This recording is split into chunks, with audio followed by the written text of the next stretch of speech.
আজকে অফিস থেকে বাড়ি ফেরার পথে একটা ব্যাগ কিনতে গেছিলাম। ব্যাগটা অবশ্য রোজকারের ব্যবহারের জন্য, তাই যেটা কিনলাম সেটা সাইজটা অনেকটা বড়। জানি না ক্যামেরায় কতটা বোঝা যাচ্ছে, তবে একটা ব্যাগের মধ্যেই কিন্তু প্রয়োজনীয় সমস্ত জিনিস নিয়ে নেওয়া যাবে।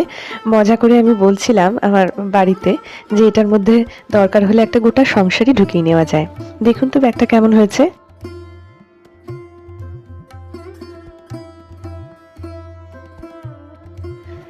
রোজকার ওই ভিড় বাস ট্রামে যাতায়াতের ক্ষেত্রে এই ধরনের শক্তপোক্ত একটা ব্যাগ না হলে ব্যাগগুলো টেকসই হয় না। একটু দামটা বেশি নিলেও মনে হয় যেন অনেকদিন চলবে এরকম ব্যাগই কিনি, তাই এটার ক্ষেত্রেও এরকমই কিনলাম। এরপর বাড়িতে এসে দেখি আরেক কাণ্ড। আমার মেয়ের কানে যে ইয়াররিং ছিল, অবশ্য সোনার নয়, গান ইয়াররিং, প্রায় ১.৫-২ বছর আগে কানে ফোটানো হয়েছিল। তো ওই ইয়াররিং এর একটা সে যে কি করে খুললো পেছন থেকে জানি না। যদিও আমার পক্ষে কিন্তু খোলা, এর আগেও চেষ্টা করেছিলাম অন্য কানের দুল পরাবো বলে, কিন্তু খুলতে পারিনি। সে কিন্তু একটা খুলে ফেললো। তার পেছনের যে প্যাচটা বা গুজিটা যেটাকে বলে সেটাও সে হারিয়ে ফেলেছে। আরেকটা কানের দুল পড়ে আছে, দেখতে কেমন বিচ্ছিরি লাগছে। ভাবলাম আজকে যখন একটু তাড়াতাড়ি ফিরেছি, ওকে পার্লারে নিয়ে গিয়ে ওই কানের দুলটা খুলিয়ে নিই। তো যে পার্লারে ওকে নিয়ে গেছিলাম ১.৫ বছর আগে কানে ফুটো করার জন্য, সেখানেই নিয়ে গেলাম। সেখানে গিয়ে তো তার বাপরে কি কাণ্ড, কান্নাকাটি, যেন মনে হচ্ছে তার কানটাই কেউ ছিঁড়ে নেবে। অনেক বুঝিয়ে সুঝিয়ে যখন কয়েক সেকেন্ডেরও ভগ্নাংশের মধ্যে কানের পেছনের গুজিটা খুলে নেওয়া গেল, তারপর তার হাসি দেখুন। এখন সে সবার সঙ্গে কথা বলছে।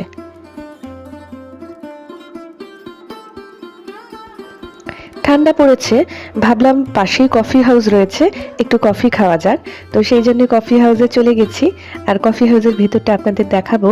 খুব ছিমছাম সুন্দর, আহামরি কিছু সাজানো নয়, কিন্তু তার মধ্যেও কিন্তু অসম্ভব শৈল্পিক একটা ব্যাপার রয়েছে। চলুন দেখবেন আপনারা।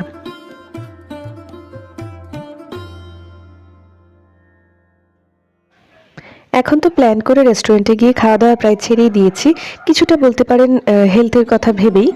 আর এখন আর ভালোও লাগে না সেরকম। একেকটা সময় থাকে যখন বাইরের খাবার খেতে ভালো লাগে, একটা বয়সে হয়তো থাকে। হয়তো সময়ের সঙ্গে সঙ্গে সেটা কমা বাড়া হতেই পারে। আমার যেমন এখন যেন খুব একটা ভালো লাগে না আর বাইরের খাবার। তার থেকে নিজেই বাড়িতে করে খাওয়া বা বাড়ির লোক যদি কিছু করে দেয়, সেটা অনেকটাই আমার কাছে বেশি সুস্বাদু মনে হয় এবং শান্তি লাগে যে অন্তত খাবারটা খাওয়ার পর আমার কোনো অসুস্থতা দেখা দেবে না। আর এই কফি হাউসে আসলে মোটামুটি এই কফিটাই আমি অর্ডার করি।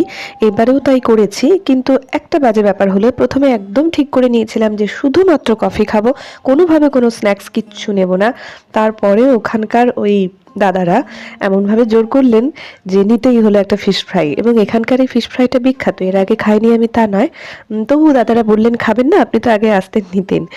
তো তারপরে মনে হলো থাক গে, নিয়েই নিই। সবাই মিলে একটু করে খেলে খুব একটা যে পেটে সবার যাচ্ছে এমন নয়। আর এই যে আপনাদের এর মধ্যেখানেই মাঝে মাঝে আমি কফি হাউসটা একটু দেখাচ্ছি।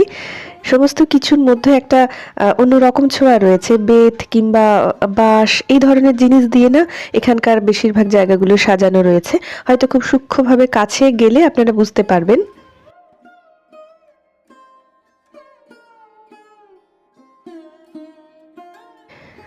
আর এখানে আমরা যেখানে বসেছিলাম এই পাশটাতেই ট্রায়াঙ্গেল শেপের যে পিসগুলো রয়েছে ওয়াল হ্যাঙ্গিং, এগুলো আমার খুব ভালো লেগেছে।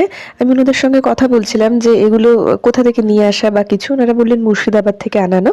যদিও আমার মনে হয় এই টাইপের জিনিস যদি দরকার হয় শিল্প মেলাতে হয়তো পাওয়া যাবে।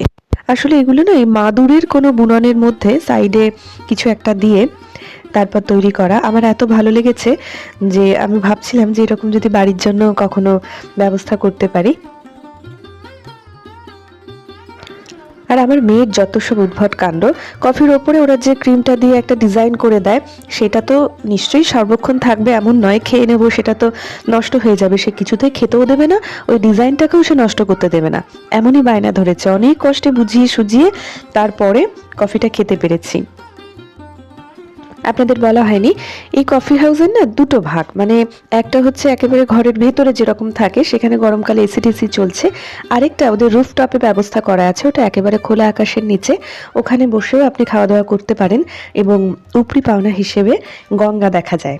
আমরা যেখানে থাকি একদম গঙ্গা পাশ দিয়ে বয়ে চলেছে, তো রুফটপে বসে খেলে কিন্তু গঙ্গা দেখতে দেখতে খাওয়া দাওয়া করা যায়। তো এই কফি হাউসটার এটাই একটা বিশেষত্ব, এই আর কি। আর আপনাদের একটা সত্যি কথা বলি, আমি যখন এডিট করছি আমি কিন্তু এখন কফি নিয়ে নয়, এক কাপ চা নিয়ে বসেছি।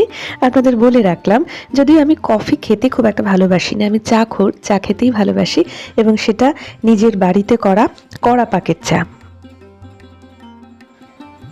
আর এই যে না চাইতেও যে ফিশ ফ্রাইটা আমরা নিয়েছি, এটা যথেষ্ট বড়।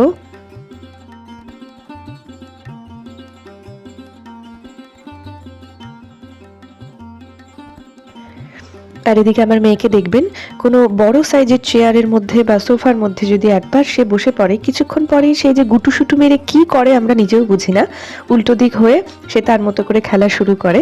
তো একদিকে ভালো, বাইরে ছুটোছুটি করার থেকে ওইখানেই কাল্পনিক কোনো চরিত্র তৈরি করে খেলা আমাদের পক্ষে অনেকটাই শান্তিদায়ক। আমার কন্যা প্রথম থেকেই বলে রেখেছিল, মা খাওয়া হয়ে গেলে কিন্তু ওই রুফটপে যাব।